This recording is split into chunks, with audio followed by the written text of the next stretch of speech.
structure, vous arrivez par une anticipation, parce que ça a été écrit il y a 20 ans, j'ai l'impression que c'est pas prophétique, mais c'est plausible, c'est cohérent. C'est pas de la SF gnangnan, c'est voilà, c'est pas comme ça va pas enfin voilà, c'est pas un blockbuster comme Game of Thrones en ce moment, c'est pas on n'est pas dans Robin Hood, on a un truc que je retrouve avec Barjavel, que je retrouve avec une culture française SF et qui est enfin comment vous faites voilà. Comment vous faites enfin, moi je vous dis ça m'a j'ai passé ce bouquin à des gens qui ne connaissaient pas du tout la SF, qui ne lisaient pas. Ces gens-là ont fait des insomnies. Voilà, c'est pour ça qu'on vous parlait de... D'où la consommation de psychothèque. Voilà, non mais... Se chamailler les couples, parce que...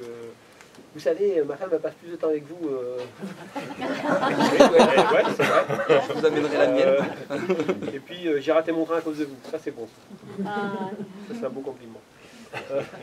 Alors, comment je fais, je vais reprendre ce que disait Sylvie tout à l'heure à propos de la poule aux odeurs. Je ne sais pas, c'est de façon très spontanée en tout cas.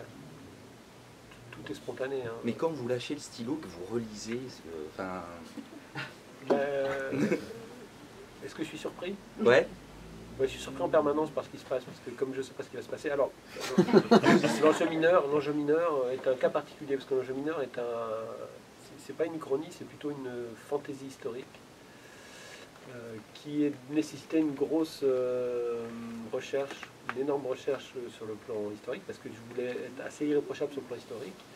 Donc je me suis dit, si mon personnage il fait des périples, il faut que je sache à l'avance ce qu'il fait comme périple, parce qu'il va traverser des villes, il faut que j'aille me renseigner sur ces villes, etc. Donc il devait partir par là. Et j'ai commencé le bouquin, il est parti par là. Après 4 mois de recherche, il dit ok. Et donc après je me suis dit oui, j'irai chercher les informations quand j'en aurai besoin, parce que ce sont les personnages qui décident.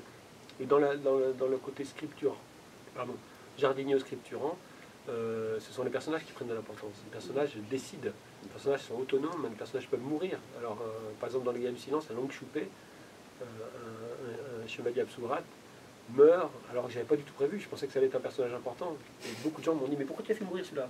J'ai dit, c'est pas de ma faute, il est mort. Il n'est pas ressuscité. Et dans l'enjeu mineur, après, les 4 mois de recherche m'avaient nourri quand même considérablement sur la langue de l'époque, sur les...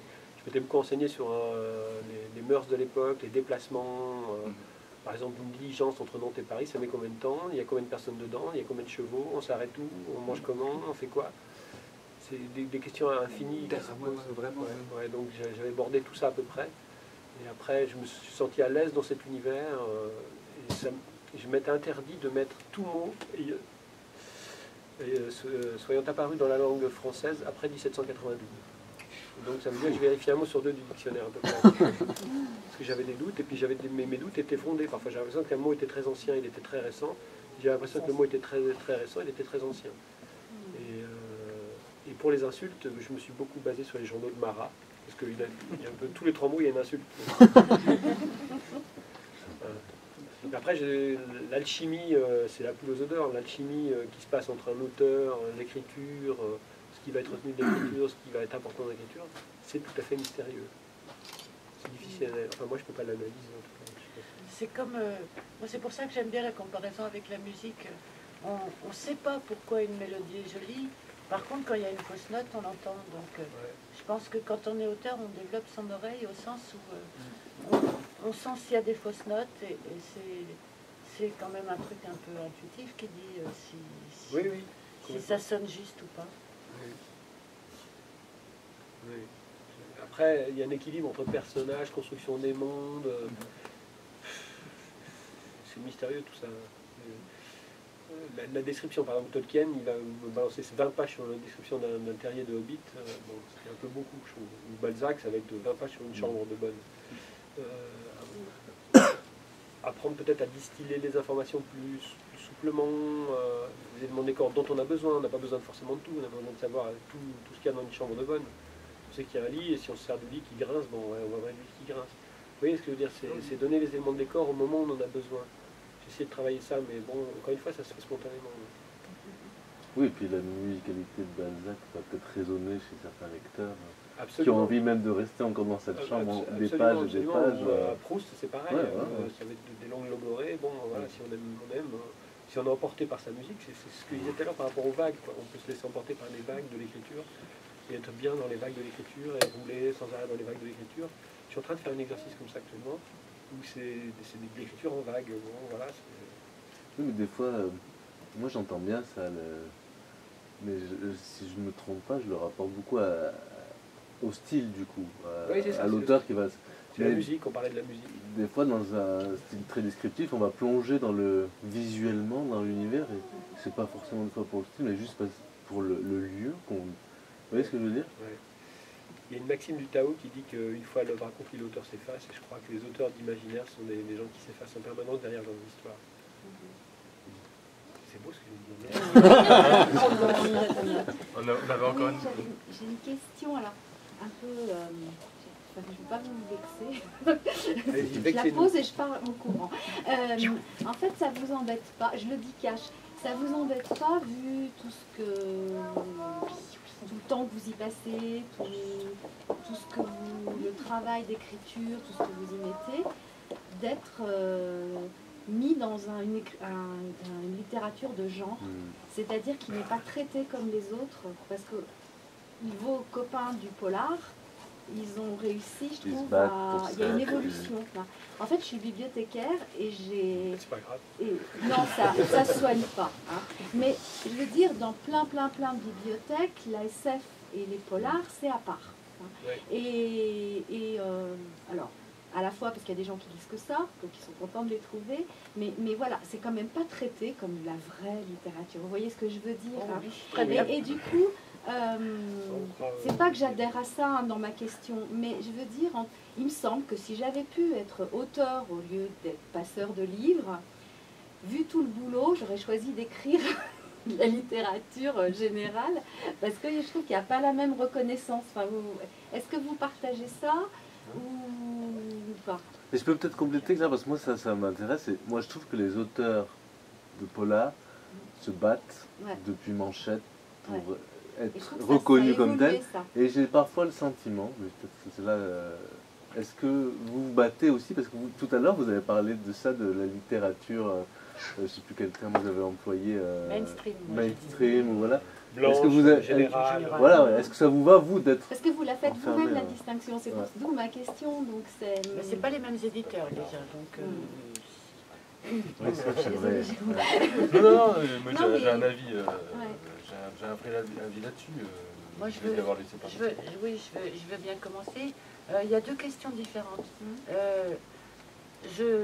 Je crois que ce qu'on a dit tous les deux, c'est qu'on avait énormément de plaisir à utiliser la science-fiction. Parce que c'était un outil extraordinaire pour faire des choses qu'on n'aurait pas pu faire avec la littérature générale. Moi, j'ai essayé une fois d'écrire une nouvelle de littérature générale parce que je pensais que j'avais un sujet qui s'y prêtait, que j'avais un sujet qui était à la fois très dans le quotidien, mais avec un peu de poésie dans l'environnement. Et je me suis dit, bon, bah, je vais tenter le coup. Je l'ai écrit la nouvelle. Je l'ai trouvée horriblement plate. Et je l'ai reprise cette fois-ci consciemment en me disant, il faut qu'il y ait de la science-fiction dedans. Donc, pour ceux qui connaîtraient les nouvelles, c'est La Bulleuse que j'avais écrit dans une première version, comme une nouvelle de littérature générale qui représente la moitié de ce qu'est la nouvelle à l'arrivée. Mais enfin, moi, je sais que ça m'embêterait. Je ne trouverais pas beaucoup de plaisir à raconter des histoires de vrais gens dans notre vrai monde, parce qu'on le connaît tous et que je n'en dirai rien de plus que ce qu'ont dit des centaines d'autres gens avant moi. Et puis, ce que tu disais, Thierry, sur... redis-moi ta question. Oui, est-ce qu'on fait des efforts pour être reconnus comme des vrais écrivains? Les auteurs de polar ont des histoires qui se situent dans notre vrai monde. Pour ceux qui considèrent que l'imaginaire... quelques collègues m'ont dit ça quelquefois. Oui, mais est-ce que ce n'est pas un peu un refuge pour échapper au monde, ce refuge dans les littératures de l'imaginaire? Bon, moi ça me fait bizarre parce que justement j'ai l'impression que vraiment bien en prise avec le monde, même si je parle de manière décalée. Mais ils ont moins de difficultés que nous, parce que c'est un certain type d'histoire et de récit, mais qui se passe dans un monde qu'on partage tous. Pour nous, et je pense qu'on a une difficulté en France en plus. On considère que l'imaginaire c'est un truc bien pour les petits, pas pour les adultes. Que les adultes ne devraient plus avoir d'imaginaire. Et ça, mais c'est d'une tristesse. Alors tiens, on se posait la question tout à l'heure, pourquoi est-ce que la consommation de psychotropes est particulièrement élevée en France? Voilà, moi j'ai une réponse. Il faudrait que vos livres soient en pharmacie. Voilà. Et remboursé par la sécurité sociale. Voilà. Souvent, les gens nous présentent leur carte de sécu à la caisse. Je suis pas si sûr en fait. Oui, voilà, oui. Je suis pas si sûr qu'il y ait un ostracisme. En fait, techniquement, nous vivons dans un monde de science-fiction. La culture geek, elle a gagné. Nous sommes dans un monde de culture geek. C'est-à-dire qu'on parle de Game of Thrones, c'est un énorme succès. Vous allez au cinéma, vous allez voir Seul sur Mars. D'accord? Donc, techniquement, il n'y a pas de problème avec le genre en soi. Okay, en littérature jeunesse, le genre qui marche, c'est la dystopie, c'est la science-fiction. D'accord? Donc, tout le monde a vu Hunger Games. Enfin, pas moi, mais sans doute, hein, il y a plein de gens qui ont vu Hunger Games. Et c'est pas très grave, et tant mieux. Donc je pense que c'est un genre qui a gagné. En revanche, là où nous rencontrons plus de problématiques, c'est effectivement sur certaines bibliothèques, sur certains libraires, sur certains médias. Mais, à la vérité, si on change un peu de point de vue, Pierre vient de dire qu'il avait écrit des nouvelles pour Libération. D'accord? Alain Damasio est régulièrement sur Libération. Nous rentrons tous les trois des Utopiales, festival qui a accueilli 82 000 personnes. 82 000, d'accord? C'est pas trois mecs boutonneux autour d'une pizza, quoi. Ils y étaient aussi. Ils y étaient aussi. Ils sont venus avec leurs parents, quoi. Donc, nous avons un outillage qui fait que les auteurs de science-fiction ont aussi la parole, les auteurs de fantasy. Que nous ayons l'impression, parce que en tant que lecteur, on n'est pas forcément connecté à ces mondes-là, qu'il y ait moins d'exposition médiatique. Peut-être. Mais C'est les médias qui clair. sont ringards. Mais je suis... En tout cas, moi, je suis pas défaitiste. Nous avons un auteur qui vient de passer sur France Info.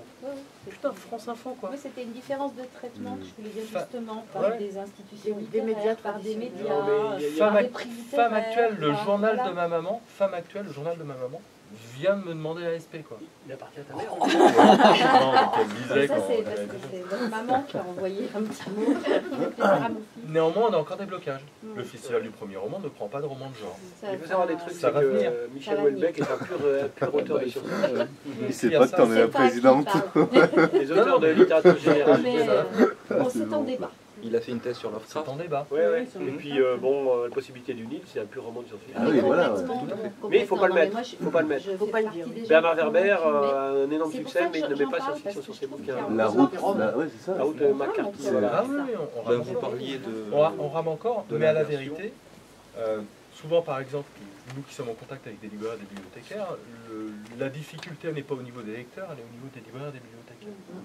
Nous avons souvent de temps en temps mais pas des difficultés, une méconnaissance ou un a priori de temps en temps. C'est à nous aussi d'aller, de faire des formations et ça. J'irais même jusqu'à Pas un problème. dire que les critiques littéraires sont des incultes. Il y en a là dans la salle, non, ça va? Non, mais ils ne peuvent pas parler de science-fiction parce qu'ils n'y connaissent rien, donc ils jettent le bébé avec l'eau du bain. Ouais. C'est-à-dire, ils disent non, c'est nul. Mais parce que ça leur évite de se justifier de pourquoi c'est nul. Ouais, c'est pour le non. Mais les choses ont vachement changé. hein. Et j'ai une anecdote là-dessus, c'est qu'un jour, j'ai rencontré Jean-Christophe Ruffin au salon de la Guadeloupe, très bon salon que je vous recommande, surtout l'hôtel au bord de la plage, tout. C'était sympa. Et on avait discuté pas mal parce qu'il était dans le même hôtel que moi, et on avait croisé notre trajectoire. Il disait finalement, les auteurs de SF, vous êtes comme les auteurs historiques, mais vous faites des histoires du futur, ce qui n'est pas faux. C'est-à-dire qu'on déterre une histoire n'existant pas, comme lui déterrait avec Rouge Brésil une histoire qui existait. Il a fait Globalia après, et moi j'ai fait Ange mineur, donc on a croisé les trajectoires. Et un jour, Michel Abesca, donc de Télérama au Salon du Livre, veut nous inviter tous les deux à discuter. Et donc il organise une table ronde avec Jean-Christophe Ruffin et moi. Et Jean-Christophe Ruffin a un problème de train au dernier moment. Son train est resté bloqué entre Paris et Genève, comme toi. Et lui, le sien était vraiment bloqué, quoi. Et du coup, Aveska se trouve seul avec moi, et c'était la panique. Panique à bord. Hein. Il dit, j'y connais rien en science-fiction, je vous préviens. Posez-moi des questions naïves, comme ça on répondra à toutes vos questions en même temps, et puis ça permettra. Et à la fin, on a fait ça, et à la fin du débat, il m'a dit merci, j'ai appris plein de choses. Donc quand je dis que les critiques sont incultes, c'est qu'ils ne vont pas dans les genres science-fiction, parce qu'ils ont peur de dire des conneries, et d'ailleurs dès qu'ils en parlent, ils disent des conneries. Et c'est ça qui est fou. Parce que Globalia de Ruffin avait eu une critique dans Télérama, ce qui est normal, c'était Ruffin. Il était pris Goncourt et tout ça. Et il disait, mais c'est incroyable qu'on puisse réfléchir sur le futur, comme ça. Et les gars, on occupe le terrain depuis une trentaine d'années, 40 ans, 50 ans, 100 ans. Vous savez qu'il y a eu une production très forte en France de science-fiction. Je parlais de différence de traitement, de perception, d'être catalogué, étiqueté. Oui, ça c'est un peu commercial. Vous seriez édité dans La Blanche, vous auriez peut-être ces papiers-là. Il y a un auteur qui a fait la transition, c'est Volodine. Ayerdal aussi, il y en a eu plusieurs. Ayerdal aussi. C'est-à-dire que des gens qui sont passés en littérature générale, mais toujours avec des petits arguments de SF.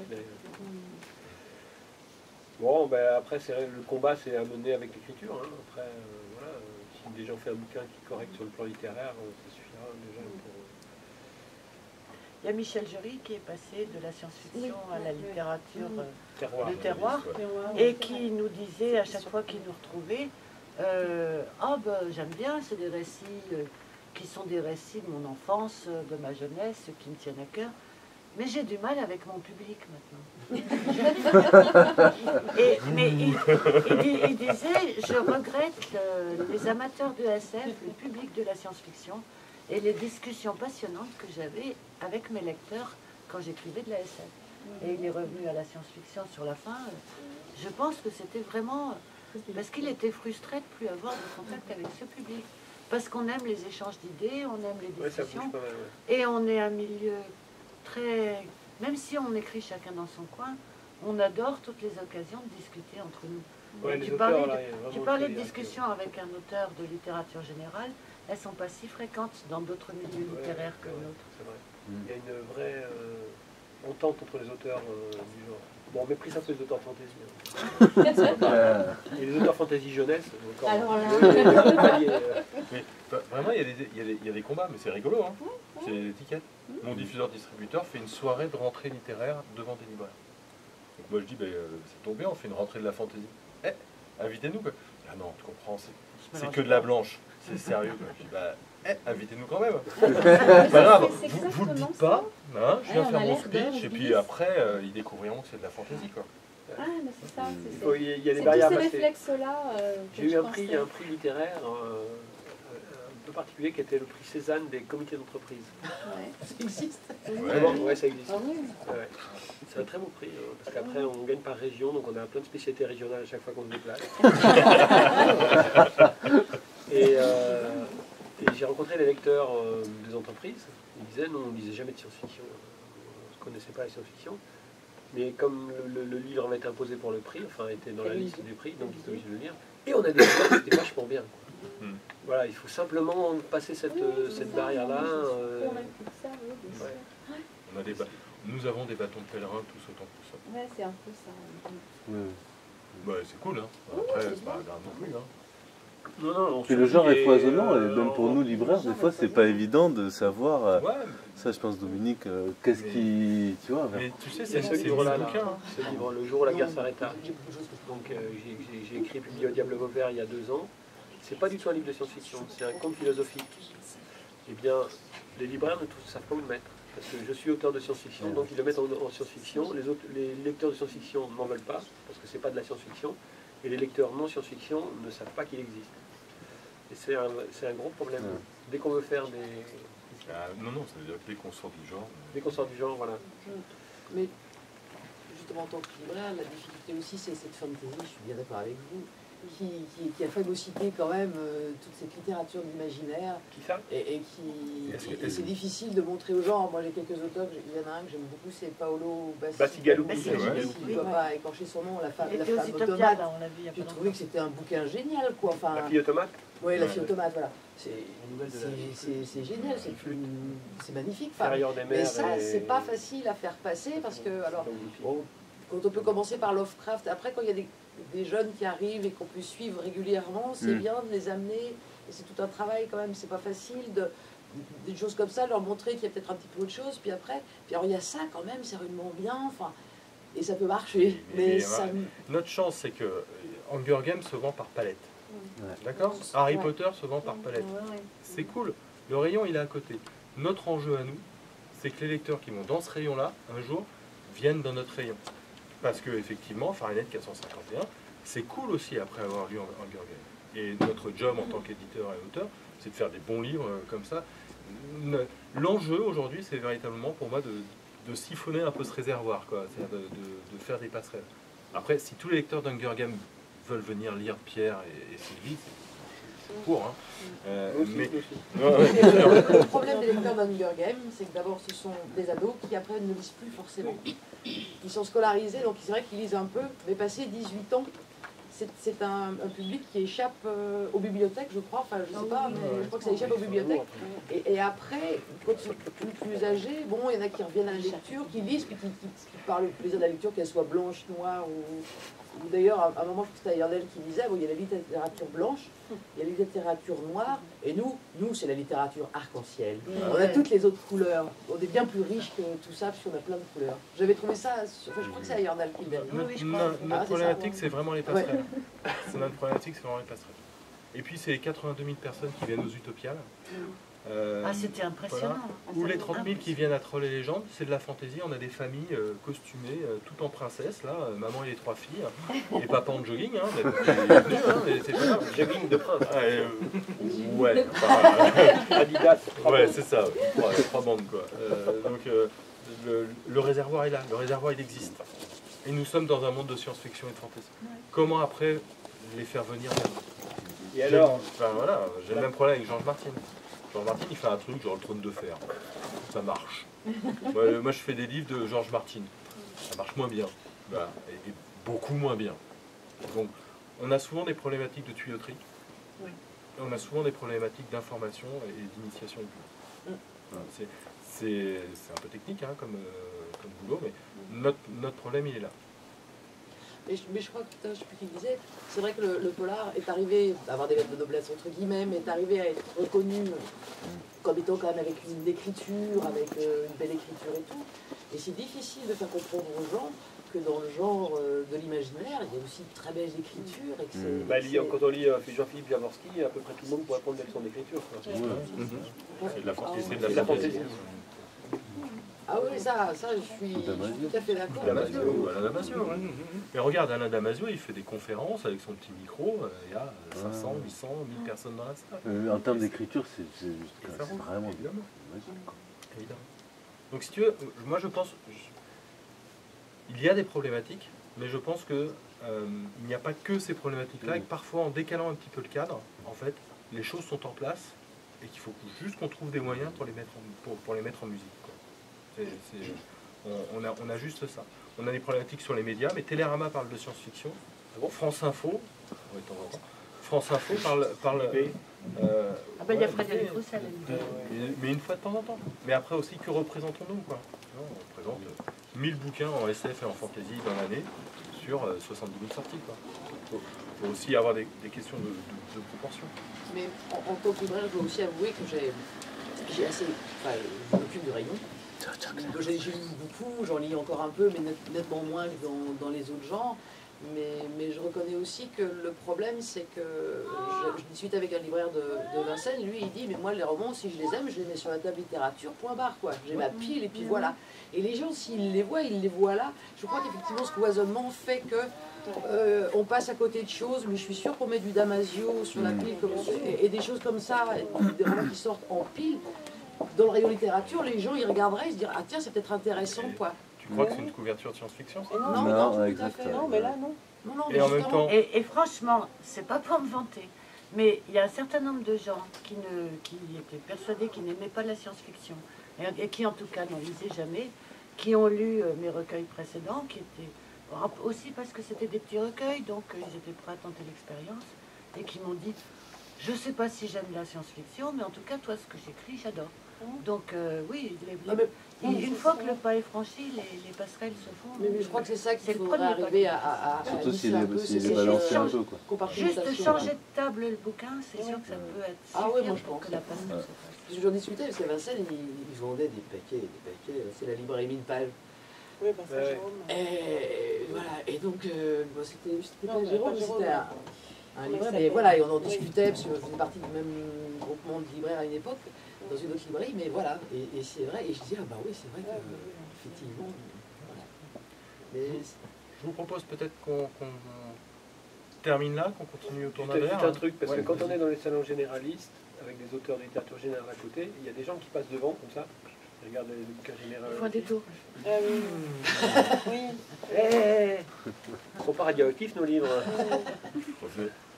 Ah mais c'est marrant, cette espèce ou alors, moi ça me fait peur. Ou alors c'est trop compliqué.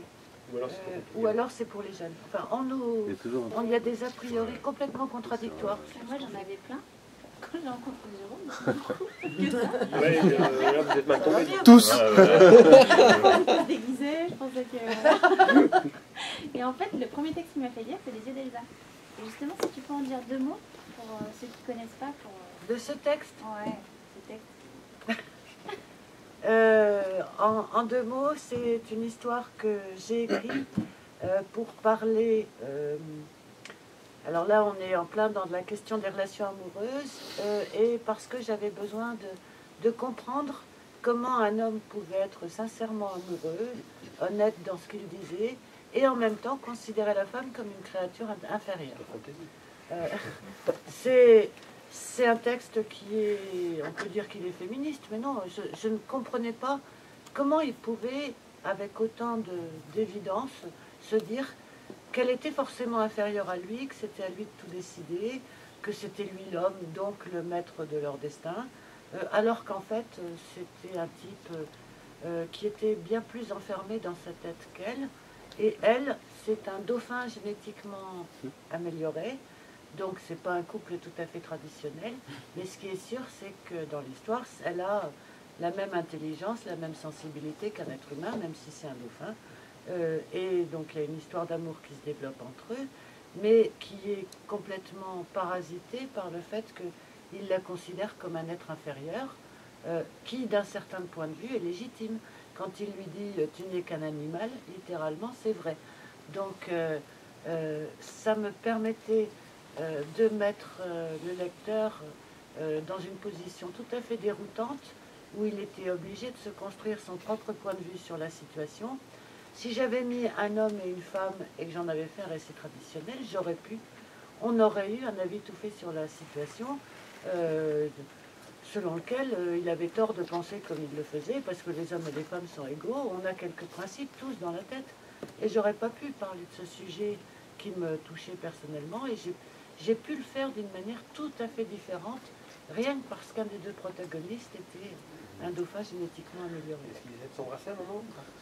Ils font l'amour, mais c'est une histoire qui est extrêmement déchirante, qui a été très douloureuse à écrire pour moi, où je me suis mis dans la peau de l'homme, ce qui était un exercice étonnant de mon point de vue, dans la peau de l'homme qui considérait la femme comme une créature inférieure, et je voulais comprendre comment ça se passait dans sa tête. Oui, donc on fait des expériences de pensée extraordinaires avec la SF, mais en parlant de vrais sujets humains. Merci Sarah. J'ai jamais oublié que le premier prix Goncourt est un livre de SF. Force ennemie de Jean-Antoine Maule, 1903. Avec une intelligence extraterrestre qui prend possession d'un humain, donc c'est vraiment la pure science-fiction. On brise là. Tout à fait d'accord, effectivement, pour continuer tranquillement autour d'un verre, on a aussi un petit plateau de fromage charcuterie. Donc, et puis si on a qui veulent évidemment sur le café livre, ce sera le moment aussi. Et puis peut-être en profiter aussi pour te souhaiter un très bon anniversaire, Jérôme, puisque c'était 40 Je sais ans. pas si c'est Voilà. pour ça, mais il y a quelqu'un qui est passé, qui ne pouvait pas rester, qui m'a dit est-ce que vous pouvez donner ça à Jérôme? Donc là, vu que je sais que c'est un anniversaire, je me dis que je commence à comprendre. Ouais. Dédicacé, allez-y. Je n'ouvre pas tout. Ben, merci beaucoup, c'est qui? Oh, c'est ça. On va t'écouter. J'allais oublier, parce que d'un coup, je suis en train de me dire, oula. Merci, je sais pas qui c'est. C'est quelqu'un qui devait venir et qui n'a pas pu venir. D'accord. Donc ça, c'est moi qui ai marqué. C'est sans doute quelqu'un que tu connais. Ok, Ça sera la surprise. Très bien. Allez, à boire.